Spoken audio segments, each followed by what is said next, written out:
Live.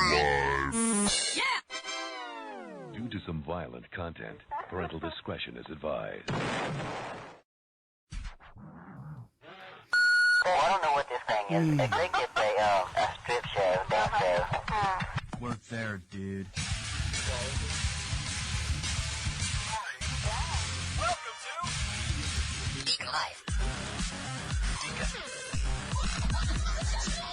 DeaconLive. Welcome back, guys. On today's show, what actually happens when you step on a crack in New York? And what did you do with your I voted sticker? And how many votes did Kanye actually got? Or gotten? Or I'm going to do it 15 times. Do it 15 times. Welcome back, guys. On today's show, what actually happens when you step on a crack in New York? What did you do with your I voted sticker? And how many votes did Kanye actually got? And what state now wants to get high after all the dust has settled and cleared? All these topics and much, much more will be discussed here on Deacon Live. How are you? How are things? Are you doing okay? Are you surviving? Are you getting through this whole thing we call an election cycle? Now, as you guys know, we don't talk about politics too much here on. I say too much. let me start by saying that we do not talk about politics. We don't get into the depths of politics. We'll talk about politics, but we won't talk in depth about what's going on in politics. I'll tell you, what happened here and what happened there, but we don't get into actual debate type stuff. And before I start or I continue here, arms above our head, big stretch in my nice fall shirt. Oh, nice burnt umber shirt that I have that I found in my closet. I'm like, this will be perfect for the first show in November. Now, so the elections, we still don't know who the president is, and we're not going to get into that in this podcast. We're not going to talk about who's doing what and what's happening. What I'm going to do is tell you all the interesting stuff, the cool things, the neat things that happen, and then a lot of other things that kind of. I was going through the whole news cycle and stuff and everything. Everyone's pointing their fingers at each other and everyone's doing all this stuff. But there's like all these little news stories that kind of slip through the cracks. Pun intended. And you'll find out what I'm talking about here in just one sec. And so we're going to touch on all these as well. All these little interesting facts. Now, one thing is interesting facts is back in March, my best friend passed away. The best man at my wedding, he passed away. Suddenly, he had a couple seizures and stuff, and come to find out he had sepsis. His blood was poisoned, whether it's failing arteries or not failing arteries, failing organs and stuff, and he ended up passing away. So this is in the beginning of the pandemic. Now, the pandemic has, when it first came out, it'll be a couple weeks or a couple months. We didn't know. So, of course, at the time, the whole world was placed on hold. Excuse me. So they had the funeral for him, and then, it was a, family only, and no one else, no friends, no outside family members and stuff, just immediate family, mother, father, brother, sister. He didn't have kids or anything, or immediate wife or anything like that. So he passed away, and so they had the funeral, and then his girlfriend, contacted me and said, hey, we're going to have a celebration of life. Okay, great. She's like, when the whole pandemic thing settles down. All right, fine, no problem. Even better. So this is in May. She decided to take this upon herself. Big girl, putting on a big girl pants and doing this. Great for her. His family didn't really reach out to me, which is kind of sad. But they really, I guess they really didn't. I'm getting into a spiral here. I guess they really didn't know who his real friends were. Anyway, so she reaches out to me and says, hey, we're going to do a celebration of life. Okay, great. When? I don't know. I'll let you know in a week or two. Week or two goes by. Now we're in the first week of May, April, May, June. So we're in the first week of June. We're going to do it in November. First week of November, we're going to do it. We should be clear by then, right? Numbers are getting better, right? Things are opening up, right? Well, here comes November. Now, when I say November, I'm talking about this weekend coming up. Numbers aren't any better as far as the coronavirus. We are still here in North Carolina, we're still on like phase 2.5, which doesn't make any sense. bars and restaurants are kind of closed, but breweries are open. It's just weird. North Carolina, it's a weird state. We don't know what we're doing. But so they're having a celebration in Satellite Beach, Florida for him. And she asked me, well, actually I reached out to her and said, hey, is this still going on? And what are the concrete dates on this? And she told me, and I'm like going, I don't know. I mean, that's right after the election, and I don't know if I want to go anywhere. I don't want to move. I want to stay. I want to stand firm ground here, especially during the election time, because you never know what's going to happen. I mean, Christ, look what all happened 2 months prior. Everyone's burning and ripping shit up. So I said, well, let's get through this election, and I'll let you know when we get closer to that date. Well, I'm letting you know right now, if you're listening, little girl out there. Yeah, chances are I'm probably not going to go. I don't want to leave. It's just me and my wife here, and I don't want to abandon the French and leave her by herself to fend the property off. She'd be like Granny from Beverly Hillbillies, with her, I'm go shooting deer, sitting on top of a donkey, shooting her Winchester at anyone. Anyway, so, but here's the other dilemma that I'm being thrown into.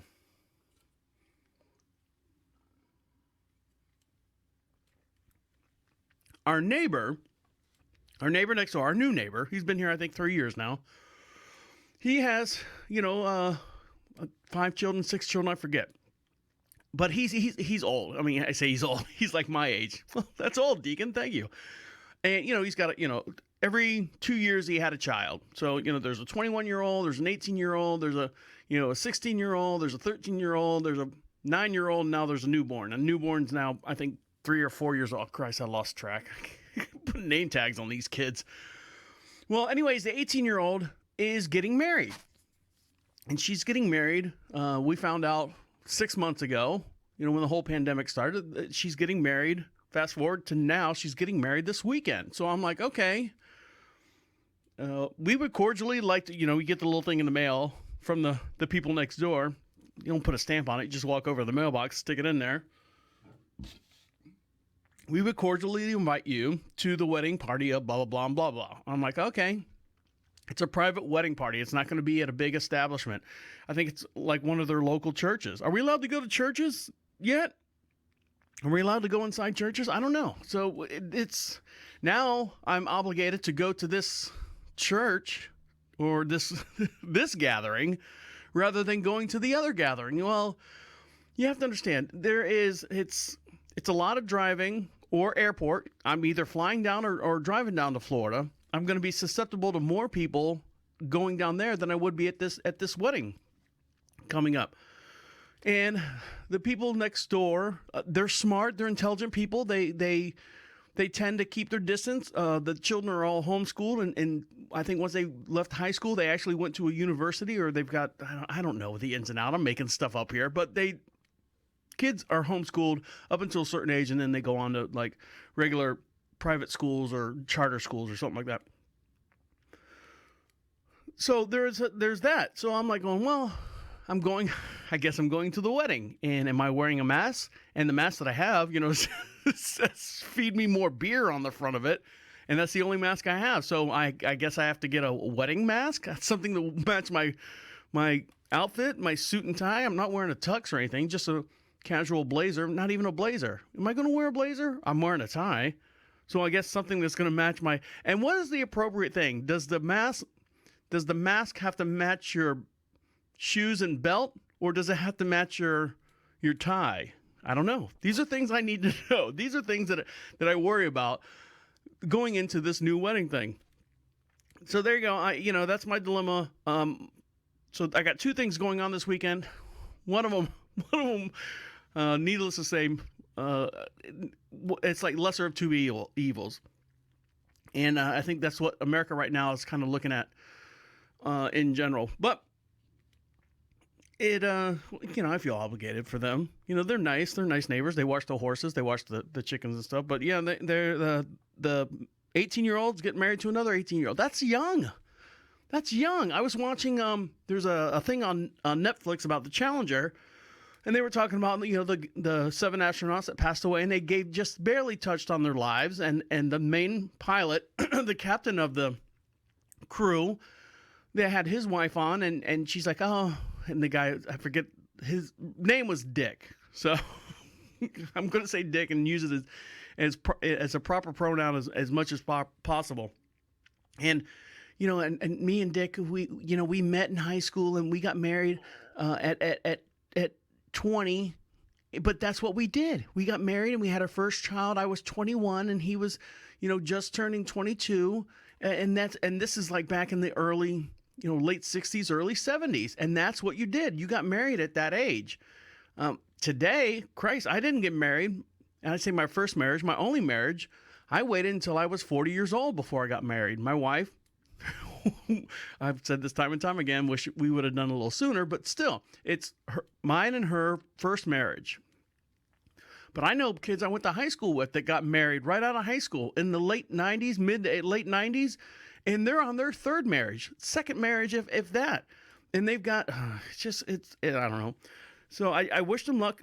You're only as good as your parental upbringing and your beliefs. I don't want to say church or anything, but your personal beliefs.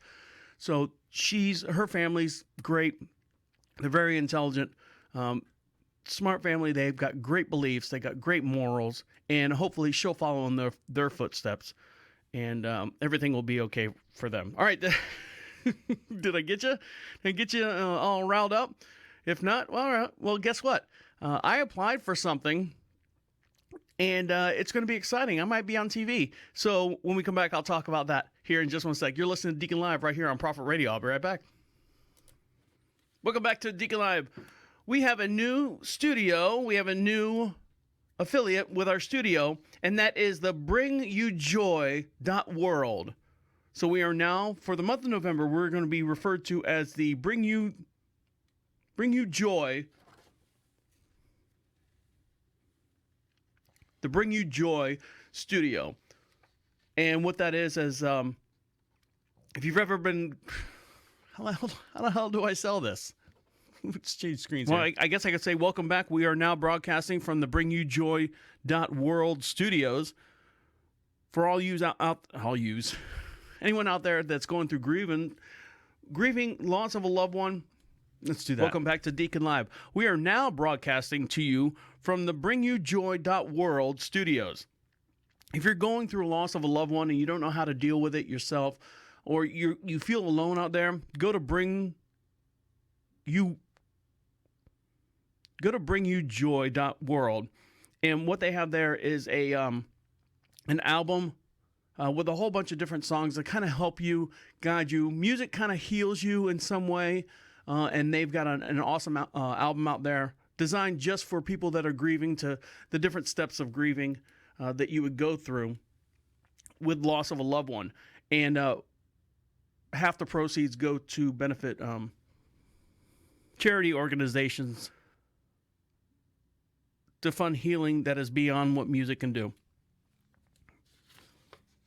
Now, so we're all getting, I'm worried about going to my friend's celebration of life down in Florida. I don't think I'm going to go. I could find a round trip ticket all the way from here to Florida, and then I'd have to drive over to Starlight Beach, which is another 45 minutes. I don't think I'm going to put myself in that situation as far as Florida being a hot spot as far as coronavirus and stuff. Now here in North Carolina, our neighbors next door are the daughters getting married, so they're having a little get together. I don't know. At a church, I guess, is there permits involved? I don't know. I don't know what's going on. My wife said, we're going to this wedding. I'm like, but, Jason's memorial. Well, what do you want to go to? I think I want to go to the wedding. I think I'd be less likely to contract anything at this wedding. Now,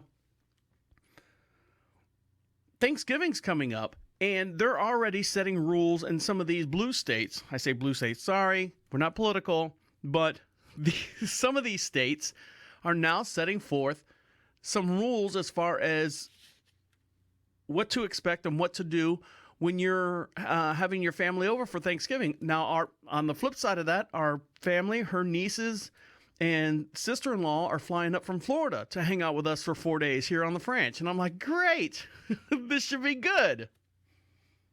What mass goes with with my gravy and my turkey? But here in California, Thanksgiving guidelines have been acknowledged from the California Department of Health. Rule number 1: no more than three households present. So 3 in the household. So you, mom and dad, and a little kid. All right. Parties no longer than 2 hours. So we got a time frame. If you don't catch your coronavirus in the first 2 hours, the next 2 hours is going to kill you. These are weird things that they're throwing out there in California. Guests must stay outside. Well, you know, a funny story is that I'll take this. Hold on. Hello, Dan. How are things? They're doing good. I was doing a repair job on a computer. Uh-huh. And they have a beautiful view of the lake, and it's like, you know, probably one of the best views of the lake. It's the office at Home Depot is. I mean, at our development. Beautiful, beautiful views, and they have no phone reception down there. Oh, really? Cell phones don't work there, you know what I mean? Right. Something similar to that is we have that big router that we have. It looks like a Nighthawk type thing. Yeah, and it is a Nighthawk. Yeah, and thank you. And it'll go all the way down to the barn, which is how many meters from the house is that, Dan? It's 650 meters, which is... Ladies and gentlemen, welcome to Is This Going Somewhere? Is this going somewhere? With IT Dan. Is this going somewhere, please? All right. Where did I leave off? My mom decided to have Thanksgiving at her house when we lived in Orlando, and the house, you know, it's 30. I say lived there for 30 years. They've had the house for 30 years, and the house was just not big enough. I mean, it was a modest 1,800 square foot house, but you know, the kids are getting older, and the kids are getting married, and the kids are having the kids and nephews are having kids and nephews, and so the house was getting bigger, and they put on a back porch, and then they had to surround the whole outside of the back porch because one year it got really cold, and they surrounded it with visqueen or plastic and had heaters out there. So we had technically Thanksgiving outside in Florida, you know, one of those years. So it can be done. So that's what they're saying about where'd the thing go? And then here's the last part. Here's the funniest part. Avoid singing, chanting, and shouting. Isn't like 80% of Thanksgiving either you yelling at someone or you get into family arguments and stuff? So there you go. I mean, that's what they're having out in California. No more than three households present. I guess that's three groups of 3 families present. No parties longer than 2 hours. Guests must be outside, and avoid singing, chanting, yelling, or throwing a bottle of whiskey at Uncle Louie there. So there you go. I mean, that's what they're doing out in California. Arguing. I never had a big argument in like Thanksgiving and stuff. Never had a family. Never had the. You know, we were there to have a good time. We were there to not hash up anything. Not that our family had a whole lot of hashing up to do, but some families do. You know, why'd you do that? Why'd you do that, Cousin Jimmy? One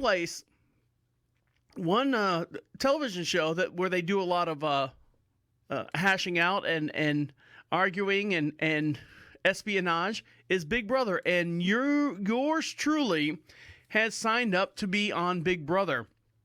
Yep, that's right. My wife, we just finished watching Big Brother All-Stars, and we've been watching it for probably since we've been together, so the last 14 years. So I missed like the first, 16 seasons. But now Big Brother is it's real easy to do. You go online. My wife's like, you should do it. Go apply to be on Big Brother. I'm like, whatever. But I did. I applied to be on Big Brother. So it was a really simple application. It was weird. I mean, I don't know how they how they choose the person. So let's say 100,000 people get in there. This is the application. What's your age? Where do you live? Small little bio. Less than 50 words. All right. From Orlando. Move from Orlando to a small little town that's got 2,700 people. Include a picture of yourself. So I included a picture of me and my dogs. And what do? And you go down the list, and you're going down. It's a drop-down menu, and you're trying to find something that you know that they want to look at, but doesn't want to be like outstanding as far as, oh, you're looking like for an attention getter. So I didn't put, podcaster. I didn't put that I work for, Prophet Radio and all that stuff. I just put farmer. Pretty safe, right? Safe guy. I mean, it fits the narrative. We live out here in Marshville on 20 some odd acres. And so technically I'm a farmer. We're a farmer or a French. I couldn't put French on there. There was not a whole lot of stuff. And then it's age, height, weight, and then it said include a small video. And you always see the videos, the screen actors videos of screen tests, for Star Wars and, hey, do this and blah, blah, blah. But it was only 50 megs. If you know anything about video, that's probably about 45 seconds worth of film. So I was like, you know what? I'm not going to sit here and make I like Big Brother so much, and these are my reasons why. One, two, I wasn't going to make a TikTok video and do all that stuff. I'm sure that's probably what they're going to get. They're going to get flooded with a whole bunch of these stupid little TikTok or Vine videos. You know what I put up there? I just put a video of me. I was talking to a guy, actually a mechanic friend of mine, and I had, because he's so funny, and I could throw anything off him. You ever done the whole, where you put the camera in your shirt pocket, and so the camera faces out, and so you can talk to someone, and they don't know that you're being filmed. They just think you've got your camera in your pocket, or your phone in your pocket. I did that. And this is an old video, probably about 3 years old. And I was giving them a hard time. I give everyone a hard time. And so I cut it out, clipped it down and sent that in. So we'll see. We'll see what happens. Wish me luck. I think you make, what is it? $1,000, $1,300 a week for 90 days. And then, if you get second place, it's $50,000. If you get first place, $500,000. We'll see. Wish me luck. Hashtag, I don't know what should do. What should we call the hashtag to get Deacon Live on Big Brother? Deacon Live, BB, hashtag BB, Deacon Live. I don't know. You guys make it up. And if you make it up, include me in it and send me an email or a screenshot. And the way you do that is go to Deacon, email me at deacon@prophetradio.com. All right, when we come back, we'll talk a little bit more. Not necessarily politics, but what happens around the politics and what politics and not politics, but election and what a lot of things that are happening around election time that you might not be aware of. So stick around. You're listening to Deacon Live right here on Prophet Radio. I'll be right back. Welcome back to Deacon Live. We are broadcasting from the Bring You Joy studio. Make sure you visit them at bringyoujoy.world. Now, election time, we're still in the middle of election time, and we're not going to get into. I try not to make it as political as possible, but the question I have is, it's a social contact and social question that, everyone took pictures of themselves voting or took pictures of themselves with a little sticker. Hey, I got to vote for here sticker, or vote for me sticker, or I voted sticker, and they all take pictures, and they're all each one of them as individual as the state and the location that you live in. Which is great. I think that's awesome. It's every state wants to be their own. But what did you do with your sticker? Did you do it for likes? Did you do it for likes and shares? Did you do it for the nookie? No, God, that's horrible. A lot of people in this state right here are doing something very special with their stickers. I voted stickers. Are you aware of who Susan B. Anthony is? Of course you are. That's the Susan B. Anthony coin. Everyone goes, "Oh, do you have the Susan B. Anthony?" It's a coin. That's what it is. Well, in the late 1800s to early 1900s, she was the National Women's Suffrage Association, or she was part of, or president of. What is she? I don't know. What is she? Let's start this stupid thing, this whole segment over. Welcome back to Deacon Live. Make sure you follow us on all our social contacts, and the way you do that is go to Prophet Radio, PROPHET Radio, as we broadcast to you from the Bring You Joy studio. Visit bringyoujoy.world for more information. Now, What did you guys do with your I voted sticker? You know, everyone's out there. They take pictures, social pictures for likes and hugs and kisses. I voted too. We all voted. Look at us. And it's so, and for a while there, a lot of people were envious of the I voted sticker. You could buy them on, and it's gotten to the point where you can buy them on eBay. You can buy them on Amazon. You can buy a whole roll of them and sell them, you know, $2-3 a pop. You can buy those I voted sticker. But what does that sticker actually mean to you? Outside of I voted and I did my part, my special part in this election. Are you guys aware of who Susan B. Anthony is? Well, if you other outside the coin, oh, I've got a Susan B. Anthony coin. Susan B. Anthony was a pioneer crusader for women's suffrage in the United States. She was president from 1892 to 1900 of the Women's Suffrage Association. She helped work together and pave the way for the 19th Amendment in 1920 for the Constitution, giving the women the right to vote. So if you're watching this on the video here, and for every podcast that we do, we have a video that goes in tandem. You can see us live here from the studio. It's called Under the Tent. And people who left I voted stickers on the Susan B. Anthony headstone in Rochester, New York, placing the stickers on her gravesite has become an election day tradition. And if you look at her gravestone, she's got all these I voted stickers from women lining up to place these stickers on her grave. Let's see if they say more.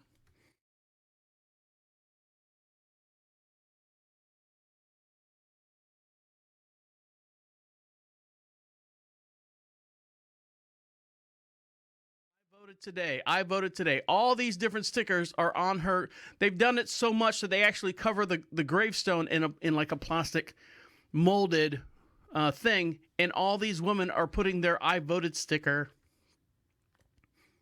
on the Susan B. Anthony.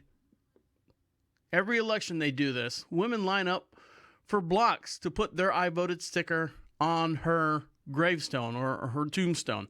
So that's what they did with their, now I don't know if they're doing it for likes and stuff, but I mean, it's amazing. You think about that. And what do you do? Who else has contributed to allowing certain groups and human beings the right to vote? I wonder if they do that in any other areas. Now, one person that has taken his right to actually run for president, and he swore up and down, you can ask Taylor Swift, is Kanye West. And Kanye West jumped up on the stage. We've seen it a million times. So does that mean Kim Kardashian will be the first lady? No ifs, ands, but plenty of but about it. In no time, you could buy the shirt, wear the speech, eyes roll. I have decided in 2020 Eyes roll. to run for president. So does that mean Kim Kardashian will be the first lady? So there you go. And he jumped up on stage and said that during the award show. Well, he did. He ran. And unfortunately, I don't want to say dragged his ass, but he didn't get his applications in quick enough because I think they reminded him, hey, Kanye, yeah. Did you put in your application? For what? You got to put in your application and get enough money and stuff for all these different things. Oh, I didn't do that. All right, well, there you go. But how many votes did he actually get? It's the curious thing. It is, I mean, it just shows you, Donald Trump, granted, Donald Trump did everything that he was supposed to do and got elected, ran for president in 2000, actually ran in was it 2000, and he backed out in 2008, I believe. In 2012 also. But he actually, Kanye West filled out the form, did everything, and this is the actual outcome. West announced his bid for the White House in July of this year, and what followed, I mean, that's kind of short notice, was a disastrous campaign marred by personal crisis and controversy. The former Trump supporter himself even admitted at one point to running a spoiler campaign to damage Joe Biden's bid. So what he actually said was, hey, I want to run a campaign to take votes away from Joe Biden, and that's what I was trying to do. So how many votes did Kanye actually get? Across the United States, where he appeared on the ballot, West received fewer than 60,000 votes. 60,000 people in these United States actually voted for Kanye West, which is fine. I'm not knocking it. I'm not doing it. That's the way our system works. The West was found more successful in Tennessee, where he won more than 10,000 votes. Wyoming, let's see, where else did he? Utah, he got 4,000 votes. Arkansas, 4,000 votes. Idaho, 2,300 votes. Iowa, Kentucky, Louisiana, Minnesota, about 6,000 votes each. Mississippi, Oklahoma as well. So Kanye got a whole bunch of votes. And that just goes to show you, kids, can I be president one day? Yes, you can. Little Timmy, little Kanye, you can be president one day. And I think he would have gotten more votes if he would have gotten his shit together and actually applied for a lot more of the state, or got his applications in for the states. He would have been on more ballots. But he would have taken away votes for someone else. It's kind of like that one year that Ross Perot was up there and he was getting like 11% and 12% of the votes. You know, can I finish? Can I finish? Can I finish? And that took away from, what was it, Michael Dukakis or something? I forget who was, W. Bush was, not W. Bush, Bush Sr. was running against. But yeah, Ross Perot almost did the same thing. But yeah, Kanye West, hey kids, stick to your dreams, aim for the stars, hold on to your seat, that type thing. Kanye West actually did that. And I don't know if it was a spoof or whatever, but he's saying now that he's going to run in 2024. So maybe he can put together some kind of financial or political party financially to get everything all set up. And maybe we'll see. You might see a Republican, Democrat, and an independent all on the same bill, and Kanye West being that independent. It'll be interesting. It'll shake things up because next year, guess what? Whether it be Biden running again, if he wins this election, or if Trump wins, we're going to have a whole new slate next year. It'll be interesting. It'll be very interesting what happens after that. All right, when we come back, watch your step. A lot of bills and a lot of amendments have passed, and one of the things that's on everyone's mind is who wants to get high. Well, when we come back, I'll dive into all the states that changed their votes and passed all these different bills for you to get high in their states. Stick around. You'll listen to Deacon Live right here on Prophet Radio. I'll be right back. Welcome back to Deacon Live. Make sure you follow us on all our social contacts, and the way you do that is go to Prophet Radio, PROPHET Radio. Click on the social contacts, and what that does is it connects us to you and you to us, and everyone gets to be part of the fun as we broadcast to you from the Bring You Joy studio. Visit bringyoujoy.world for more information. All right. So a lot of bills, a lot of election news is going on, and I'm trying to make this as light as possible. I don't want to lose anyone out there.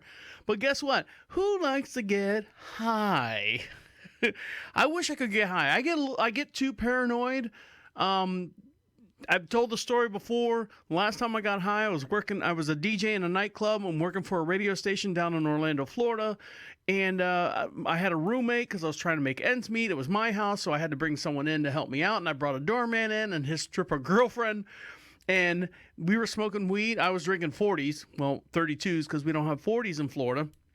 I was drinking 32s, and the joint was going around the room, and finally, you get enough, you lower your inhibitions, and all right, I'll smoke one. I smoke it, and as I'm taking a deep breath, my roommate at the time goes, "Oh, by the way, Deacon, we forgot to tell you that we lace our marijuana with opium." And I'm like, "What?" As I'm exhaling, "What?" That was it. I woke up in the morning. I was in the same place probably for like 8 hours. I don't know what I was doing. But with this, the way the tides are changing, you always hear about Colorado, and everyone up there in Colorado can smoke weed and stuff. Now, don't forget marijuana itself. Any revenue from selling marijuana, not medical wise, but recreational wise, is still against against the federal law. You can't put it in a bank. Banks will not take it. It's still a crime in the United States. With that being said, these states right here have passed laws either decriminalizing it, making it easier to get, whether it be medical or stuff, or just pure out straight recreational. An election night that has never been an election night that ended with no clear winner of presidential election saw American voters agree on one thing and one thing only: loosening the restrictions on drug consumption. Residents in 5 states voted to legalize marijuana use. New Jersey and Arizona passed measures to legalize the use of recreational marijuana, and Mississippi approved plans to create medical marijuana programs, according to ABC, blah, blah, blah. And reports of Mississippi will allow doctors to prescribe cannabis for 22 debilitating medical conditions. So you have to have like glaucoma or bad back or something stupid like that. In Montana, where medical marijuana was already legal, legislation just passed to allow adults 21 and older to possess cannabis and grow up to 4 marijuana plants and 4 seedlings for personal use. Legislation also allows people who have criminal records related to marijuana to request a resentencing or an expungement of their record. South Dakota has voted to legalize recreational medical. South Dakota has voted to legalize recreational and medical marijuana use, according to the South Dakota. Let's say South Dakota. Successfully leapfrogs a traditional multi-step process and becomes the first state to legalize both measures at the same time.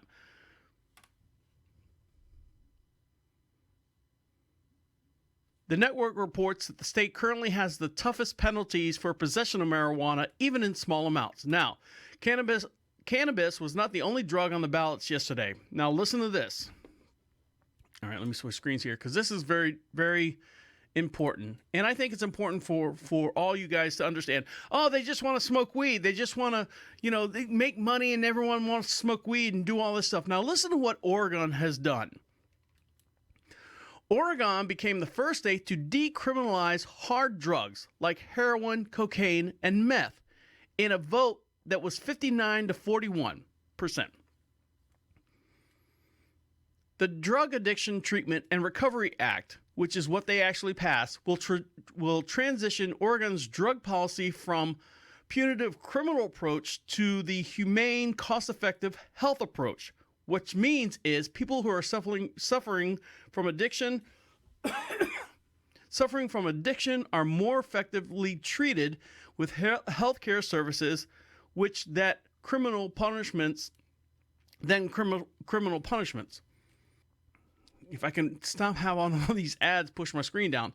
A healthcare approach includes the health assessment and figure out the needs of the people who are suffering from the addictions, and includes connecting with them and services their needs. What that means is, instead of treating the drug users as criminals, Oregon will now offer them the addiction services funded by marijuana tax revenue, which is more than $100 million a year in that state. Only small amounts of drugs are decriminalized. A gram of heroin, 2 grams of cocaine or methamphetamine, and 12 grams of the mushrooms, magic mushrooms, and 40 doses of LSD. So what they're doing is they're taking the marijuana money, all this tax money that they're taxing on marijuana. The government, you can't do anything with it because federal government doesn't want you to do it. So how do you do it? You fund these, you take that money and you stick it in these programs to help people get better on heroin, that are on cocaine, that are on meth, that are on all these different things. The whole pill mill and stuff that happened back in the late 90s, early 2000s has left this whole nation a mess. It has left it a mess. Oregon has taken the right steps in the right direction to say, hey, guess what, guys? We're making a lot of money on weed. Our crime rate is completely down. We're doing well as a society. Now, granted, they only have, I think, 550,000 people in that state, but still, it's one of those towns where it's idle fingers. If you don't have anything to do, what do? You get in trouble. But they're taking the money and actually helping the people instead of locking people up for just stupid charges for heroin, and creating They're creating programs to help everyone get off these harder drugs. And I think that's a good thing. I think that if that works well, that'll be a precedent set across the whole United States. And I'm hoping that it works well for them.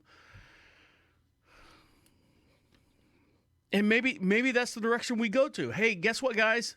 It's kind of like the Truth program when they had the tobacco companies saying, you can sell your cigarettes, but you have to do anti-smoking ads at the same time, or anti-tobacco ads at the same time. Hey, come and get marijuana, and we'll take our taxes and stuff and help you get off whatever you're on right now and ease you into a more comfortable life, or a comfortable aspect of your life. All right, when we come back. Don't step on a crack. You'll break your mother's back, or your teeth, or your face, or several other things. Stick around. You're listening to Deacon Live right here on Prophet Radio. I'll be right back. Welcome back to Deacon Live. Go to Prophet Radio, PROPHET radio.com if you want to be part of the podcast. If you want to be... Yeah.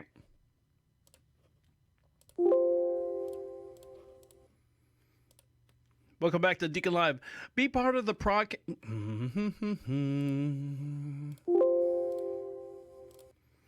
Welcome back to Deacon Live.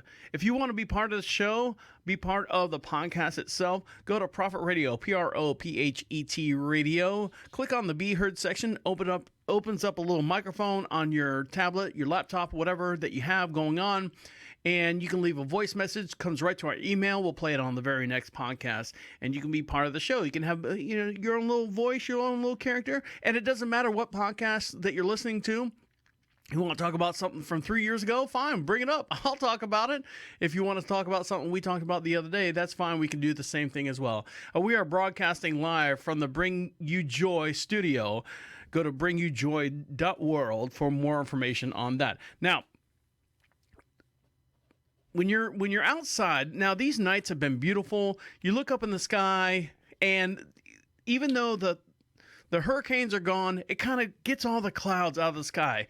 And the wintertime is the best time to look at stars and look at our spherical stuff that's right, our spherical stuff that's up in our atmosphere. Now, if you look hard enough, there are 7 planets right now that are visible to the naked eye. Every article that I read talks about the presidential election race. We might not know what's written in the stars for the 2020 presidential. F you. November's Comic Spectacular will take place the entire night to spot each planet as it comes in and over the horizon between the sunset and the sunrise. Saturn and Jupiter are headliners this November as the two giants approach their 20-year reunion, which means this is the closest they have been together since 1623. That's the closest that they've been together since 1623. Mars is looking bolder now since it reaches its optimist position on October 13th. We talked about this a few podcasts ago, when its position is directly facing the sun and making it burn brighter than usual. This will not happen again until 2035. I know this is all, write all these numbers down, kid, because I'm going to test you later. Venus, however, is beating them all up with the most luminous celestial object behind the sun and the moon. So all you stargazers out there, hold on for a wee couple hours and dazzle our galactic neighbor's brilliance and see it for yourself. It's up there for about 90 minutes before the sun comes up. So you have to wake up a little earlier than you normally do to see Venus. Now, the mighty little Mercury will accompany Venus from below, closer to the horizon in the early morning hours. So if you got a nice flat plane out there, you can see Venus and Mercury at the same time. Meanwhile, Uranus, I'm not going to say it, Uranus and Neptune will be overhead but visible to the naked eye with the help of binoculars or a telescope. Saturn can be revealed just a few hours after midnight, and it's only about 1.7 billion miles away.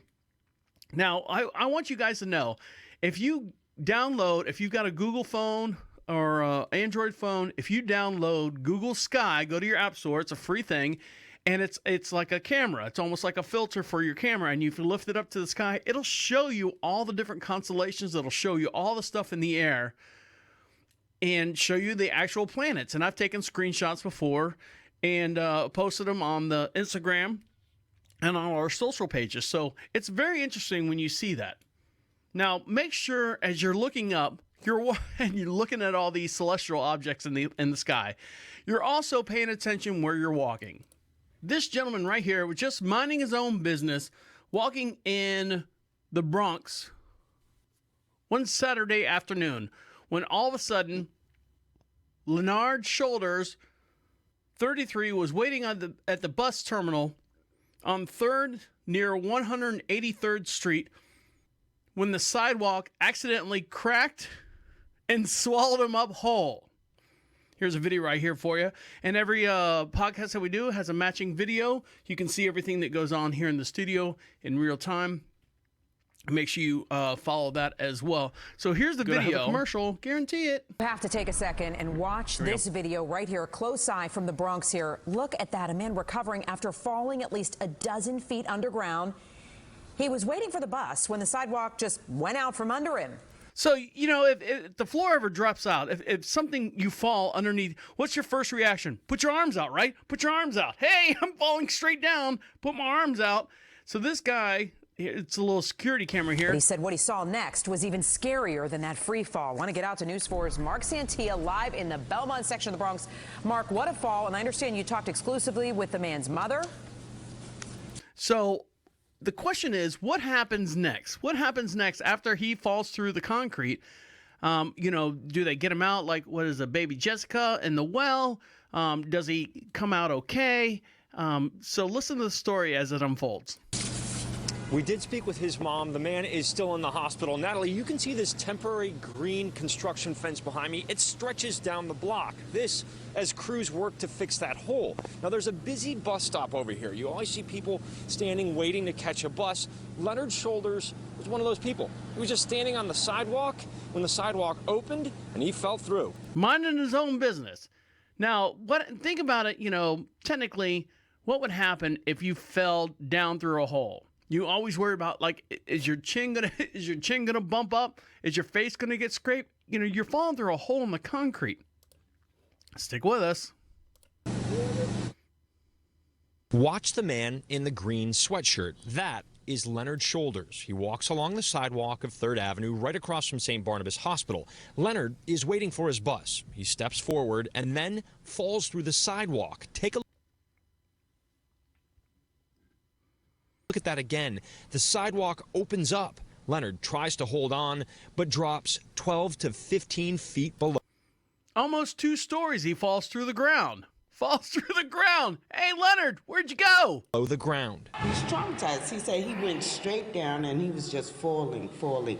But the debris was falling and hitting him in the head. Cindy White is Leonard's mother. She yeah, and they're keeping social distance still in New York. So the reporter is talking to her with like a lance with a microphone on the end of it. So here you go.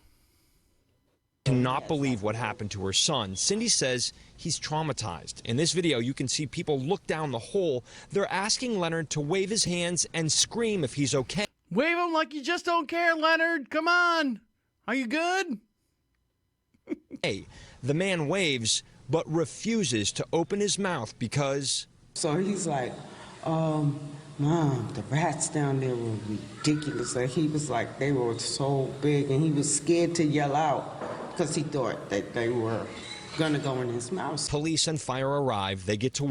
So what you might have missed there is once he fell through the hole, there was so many big rats and stuff, he didn't want to open his mouth because they like kind of started crawling. It's a horror movie. It's a scene from Halloween. You know, it's one of those things, our worst fear.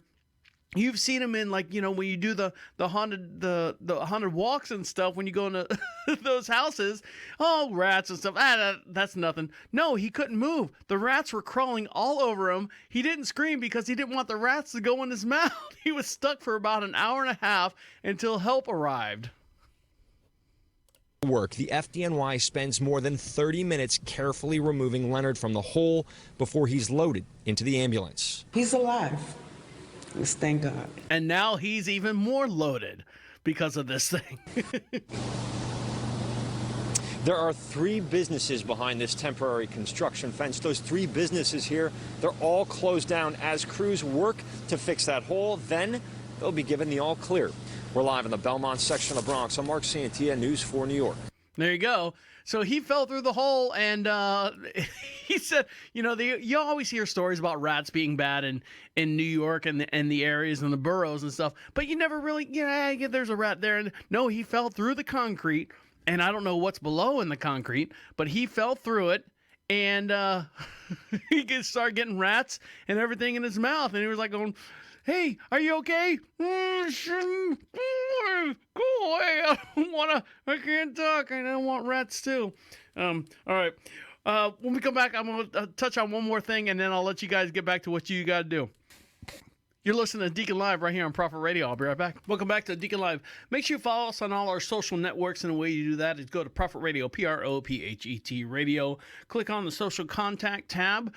It has a whole bunch of links up there. Make sure you subscribe, like, comment, email me, do all the stuff that connects us to you and you to us as well. We are broadcasting live from the Bring You Joy studio. Make sure you go to bringyoujoy.world for more information on that as well. And I know the election time, everyone wants to say, I want to rip a Band-Aid off. Just rip the Band-Aid off. Let's get on with it, and let's get on with our lives. Now, one thing that this guy actually wanted to try and get on with our lives, we've heard so many stories about, the coronavirus and then what's next. Oh, there's a meteor that's going to miss us that's going to slam into the planet. Well, how close is it coming? Only 250,000 million miles. Oh, phew, man, but that's close. That's close. That's close. And then you hear about, murder hornets. Yes, murder hornets are real. And this guy right here, he's got his own little wilderness show. I don't know if you've heard about this gentleman, Coyote Peterson. He actually took it upon himself to describe what it's like in real time to be stung by a murder hornet.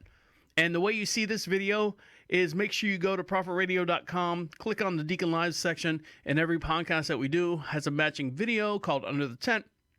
And you can see videos in real action, in real time, as we talk about them here on the show. So here you go. Here's Coyote Peterson with an actual murder hornet in his hands, or actually in tweezers.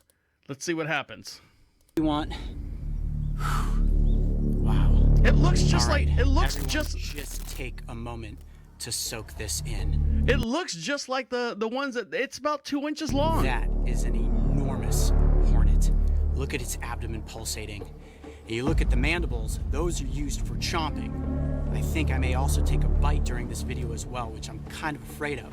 And if you zoom in on the legs, you can see that they have these little hooks. They almost look like grappling hooks. And one thing that also scares me, there is the chance it's gonna latch onto my arm and sting more than once.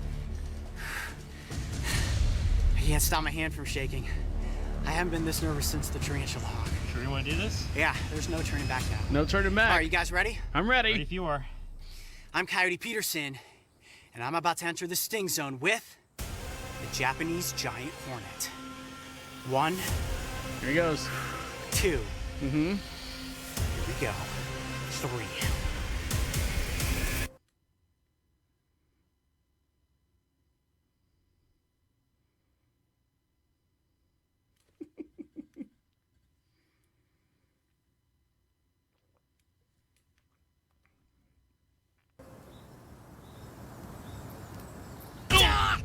Oh, this thing just stuck in my arm. Oh, I saw the thing go right in there, and the stinger went right into his arm. The stinger's got that little hook-looking thing, almost like a fish hook, and it's stuck in his arm with a barb. And and now he's quickly trying to get the cup to save him, just in case something happens. And the dude shaved his arm so the murder hornet could get closer to his skin. Here you go. Ooh. How bad is it? Oh man, wave of dizziness really quick. Now, just to let you know, he's like on a mountaintop somewhere. So, like, the whole scenery behind him is beautiful. He's like in Montana. All he needs is like a little bit of crippy weed. He's got a leather hat on, leather boots, big rolling mountainsides behind him, and he's, hey, let's go get stung by a murder hornet. Oh, searing pain! Absolute searing pain! There's where the stinger went in right there. Did you not see how slow the sting was? Oh! I see blood. Ah! Oh my gosh! Ah! Ah! Oh my gosh! All right. I know it's tough to describe it. You gotta describe it for me. Okay. My hand is completely Why does he have leather straps on his wrists? They're like belts. seized up and locked in place. This is like the tarantula hawk. Look at the swelling that's beginning to form on my arm. Forearm is incredibly taut. Only about 45 seconds have gone by. Careful not to fall off this cliff edge, by the way. Don't fall off this rock that we strategically put you on. So let's move it over there. Back up. Ah! You gotta tell us if you're in trouble. Are you gonna be okay? When the stinger went into my arm, I had this like wave came over me and I got super dizzy. Almost didn't feel what was happening. And then the pain just was like immediately searing. It's like doing heroin, dude.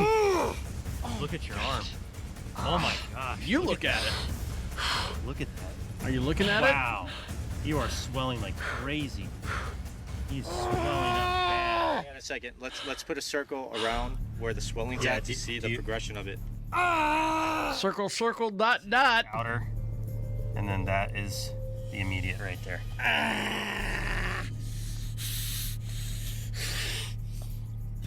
Oh man. Not a 2. Far surpasses the tarantula hawk.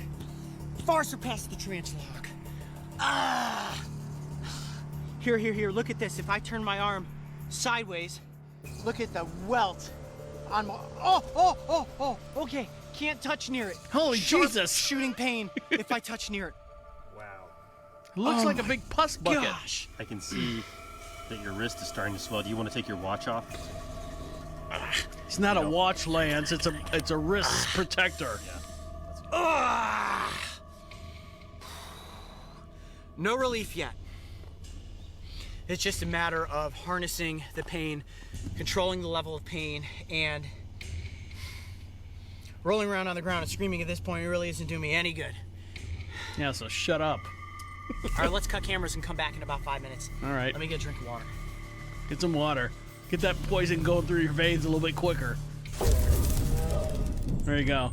All right, so Brave Wilderness, and that's Coyote Jones, Coyote Peterson, taking one for the team, I guess. You know, for whatever reason, getting stung by a murder hornet, and I think a lot of us are gonna feel like we're getting stung by a murder hornet. By the week's end. So hopefully we'll all take it in the same stride. Take a drink of water. We'll come back and everything will be okay. All right. On behalf of all you guys listening to us, downloading us, we appreciate each and every one of you for being part of the show. Like IT Dan. Make sure you follow him as we do our Is This Going Somewhere? Season 2 is up on the podcast catcher. I'm going to let you guys get back to what you got to do. My name is the Deacon saying goodnight. And good night.